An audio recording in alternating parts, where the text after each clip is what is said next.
wrong with Torgor? He seemed well enough when I last saw him.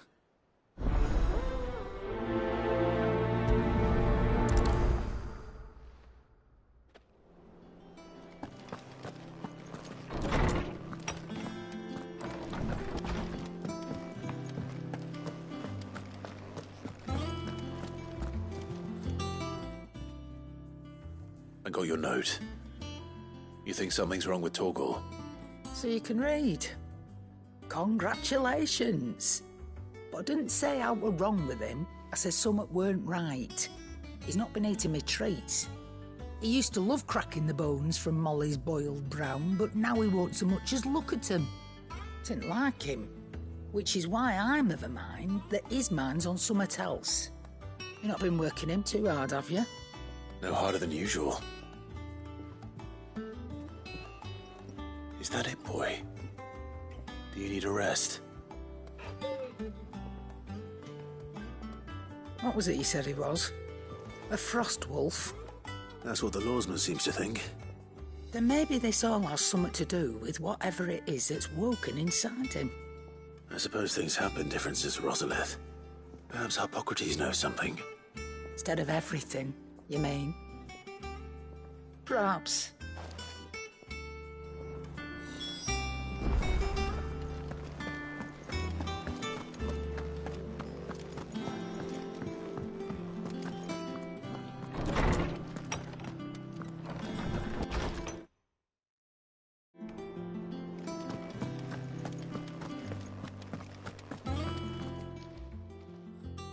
Lawsman, I need to ask you about Torgor. Something's not right with him. He isn't ill, is he? I don't think so. But according to Lady Karen, he seems to have lost his appetite, which is certainly a new development. She says he's hardly been touching his bones of late, and she believes it may have something to do with what happened at Rosalith Castle. I rather think she might be right, though not about his appetite. All canids are instinctively inclined to crack open bones for the rich marrow that resides within, and I see no reason why a frost wolf should be any different. Accordingly, I suspect it is not a lack of appetite that afflicts Torgor, but a surfeit of it. If we assume that his newfound magics require additional nourishment to sustain, it may well be that the bones Lady Karen is accustomed to providing are no longer sufficient. Frost wolves, after all, habitually prey upon far larger animals, whose bones may yield altogether different nutrients. As to where one might find a suitable substitute, some antelopes that graze the meadows of eastern Rosaria have been known to grow to a size more than double that of their lesser cousins. I don't recall ever seeing any that large. And little wonder. The oldest and largest such creatures rarely leave the safety of the highlands for fear of predators. The last elder antelope sighting I recall hearing about took place near Cressida, and that was long before the village was abandoned. Even so, it seems like a good place to start. Good hunting, Clive.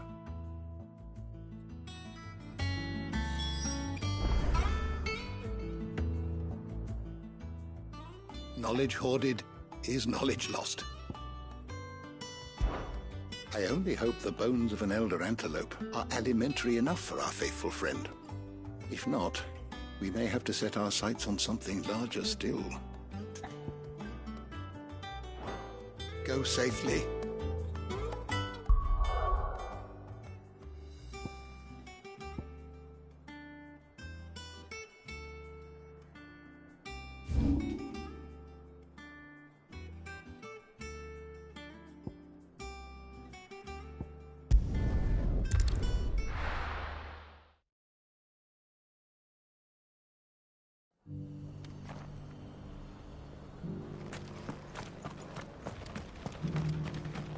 I'll build a barricade so sturdy, even abandoned.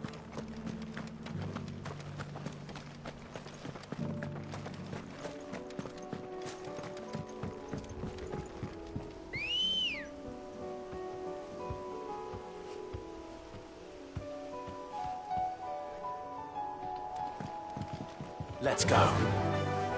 Yeah! take out a blooming thing. All for it. Caution, brother.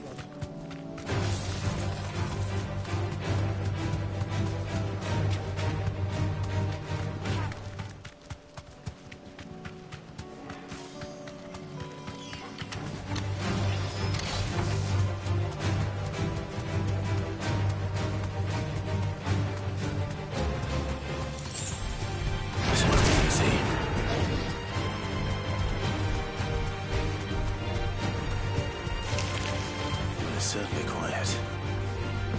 If I were Giant Antelope, it seemed like just the place.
I doubt we'll find one bigger than that. You hungry, Torgal?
Now,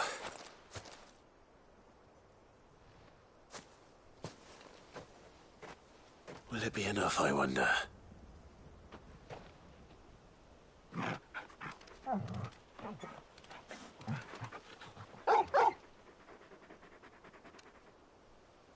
I say that answers my question, which means we owe the lawsmen our thanks. You're just a big puppy, aren't you? A very big puppy.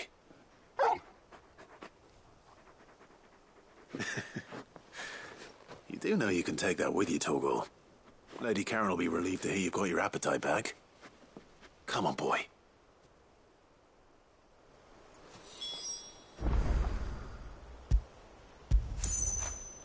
Get it, boy!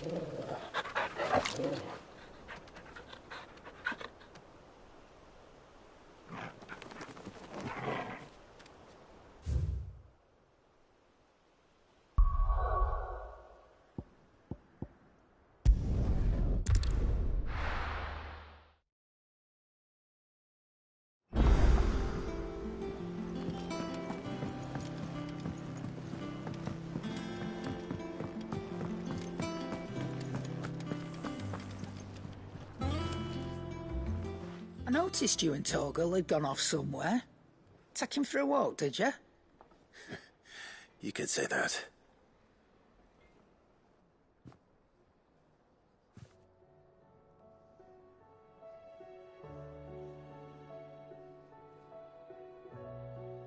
So, Molly's leftovers weren't good enough, eh? That'll teach me for treating you like you're still a pup. All right, no need to shout. Now we know what you're after, I can see about getting some in.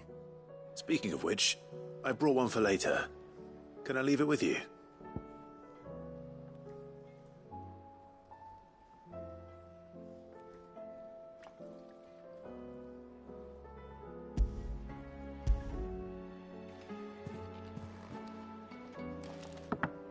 You can, aye. I'm nice like that. In return, you can thank Tomes for me. The bloody know-it-all. I was just on my way to see him.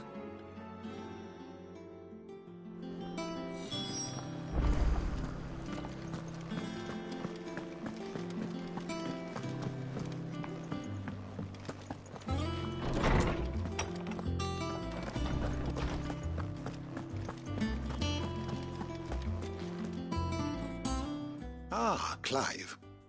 Were you able to locate your quarry? We were indeed, Lawsman. You pointed us in exactly the right direction. And Torgal's been a very happy hound ever since. Very good, very good. Lady Karen sends her thanks, by the way, for your part in solving the mystery. Ah. But that reminds me. After your last visit, I found myself pondering Torgal's talents. Do you recall our conversation concerning Lady Jill's role in Torgal's transformation? About how she somehow woke the power within him. Precisely that. A reasonable conclusion, I thought, but one which raised certain questions in my mind.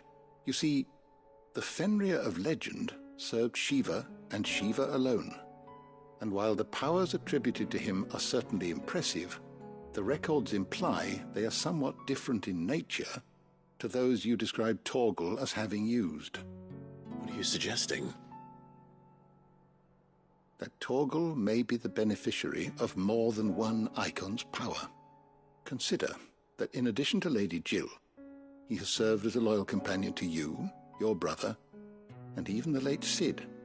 In short, the icons hitherto near at hand, or should I say at paw, have been diverse and plenty, and that number has only grown as the realm's dominance have fallen to your sword. One can but speculate as to how all of this has affected Torgal. He has seemed more fierce of late. And if I am not mistaken, he will grow fiercer still. We are fortunate indeed to be able to count him amongst our allies and not our adversaries. Oh, he's more than an ally. He's a friend.